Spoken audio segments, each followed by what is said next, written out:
Human rights पीके में मैं हूँ आपका होस्ट इश्तियाक चौधरी। नाजरीन, ह्यूमन राइट्स में हम बात करेंगे मोहतरम यासीन मलिक साहब के बारे में।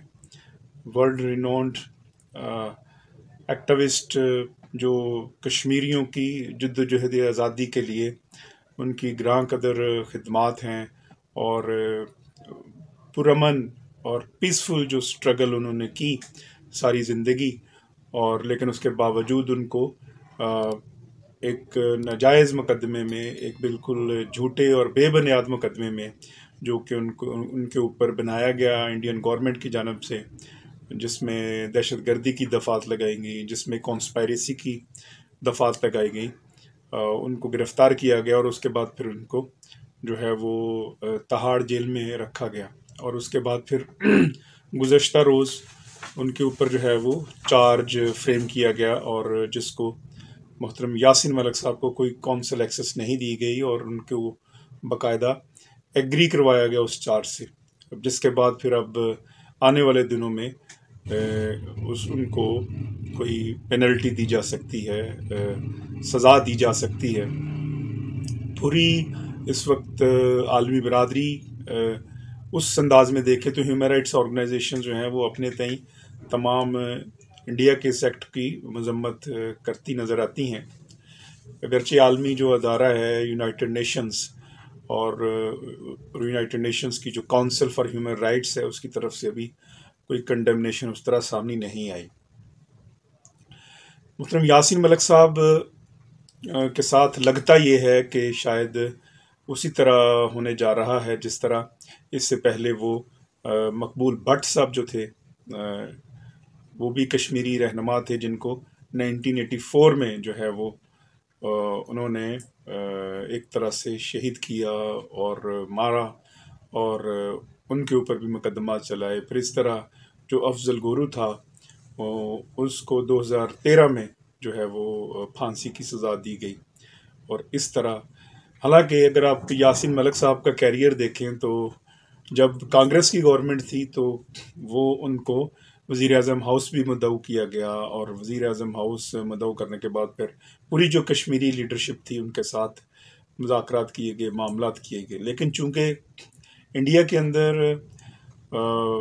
ह्यूमन राइट्स वायलेशंस इस वक्त बहुत हो रही हैं, क्रिश्चियन कम्युनिटी को ज़िबा किया जा रहा है, वहाँ पे मुस्लिम कम्युनिटी को ज़िबा किया जा रहा है, वहाँ पे सिखों के साथ भी जो है वो ज़्यादतियाँ की जा रही हैं। तो इस सारे माहौल में मोदी गवर्नमेंट से और मोदी सरकार से कोई उम्मीद नहीं रखी जा सकती कि वो जो यासीन मलिक साहब हैं उनको कोई वो उनके बारे में कोई नरम रवैया रखें। हत्ता कि उनको तो काउंसिल एक्सेस नहीं दी गई जो कि फंडामेंटल राइट है किसी भी शहरी का, और वो काउंसिल एक्सेस जो हमने कुलभूषण यादव के केस में देखी। कुलभूषण यादव का केस जो कि हकीकी मानों में टेररिज्म जिसने प्लान किया पाकिस्तान के अंदर, वो कुलभूषण यादव को काउंसिल एक्सेस दी गई, लेकिन उसके मुकाबले में जो यासीन मलिक साहब हैं उनको काउंसिल एक्सेस भी नहीं दी जा रही।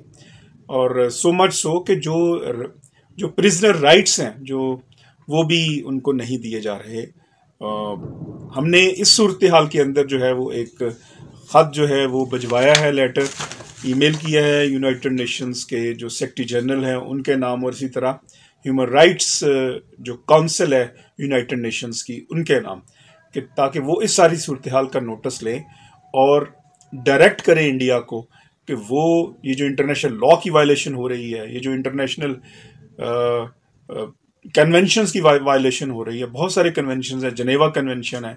अब जनेवा कन्वेंशन जो राइट टू प्रिजनर्स के बारे में है, वो कहता है कि आप ह्यूमनली ट्रीट करेंगे प्रिजनर्स को, उसकी वायलेशन हो रही है। बल्कि इसका आर्टिकल है 27, आर्टिकल 27 ये कहता है the protected persons are entitled in all circumstances to respect for their persons, their honour, their family rights, their rigorous convictions and practices and their manners and customs. Article 27 तहफ़्फ़ुज़ की ज़मानत देता है, रवायात के तहफ़्फ़ुज़ की ज़मानत देता है, फैमिली के तहफ़्फ़ुज़ की ज़मानत देता है। जनेवा कन्वेंशन का जो है वो फिर उनकी रिलीजियस राइट्स की तहफ़्फ़ुज़ की ज़मानत देता है। लेकिन ये सारी वायलेशन जारी हैं, और no one is there in the whole world The United Nations is silent, the Security Council is silent, the Council for Human Rights in the United Nations is silent. So everywhere the powers that enjoy the powers, the America and the Western world that give us lectures about the human rights, all they are silent, and they are not condemning this brutal act of Indian hegemony and the Indian government that is just going to actually finish and going to eliminate the Kashmiri leadership, as we have been hearing and have been heard since long, कि वो हर जो Kashmiri leadership है उसको वो eliminate करने की कोशिश करता है. लेकिन ये कब तक? दे मस्ट नो कि कश्मीरी लीडरशिप जो है वो जितनी उन्होंने कुर्बानियां दी हैं, जितना उन्होंने अपनी जिंदगियां दांव पे लगाई हैं, वो पीसफुल स्ट्रगल जो है वो उनकी जारी और सारी रहेगी, बावजूद इसके कि 80 लाख से ज़्यादा लोग जो हैं उनको कैद खाने में तब्दील कर दिया गया है, उनको कैदी बना दिया गया है. लेकिन इस सारी सूरत हाल के अंदर हम तवक्को करते हैं कि हुकूमत पाकिस्तान भी इसको कंडेम करे और अपना जो यूनाइटेड नेशंस को लिखे, ह्यूमन राइट्स ऑर्गेनाइजेशन को लिखे, और एटलीस्ट उनकी जो है उनका जो फंडामेंटल राइट है फेयर ट्रायल का वो उनको मिला जाना चाहिए, और उनकी जो फैमिली से मीटिंग है वो भी होनी चाहिए. इतना राइट तो मिलना चाहिए.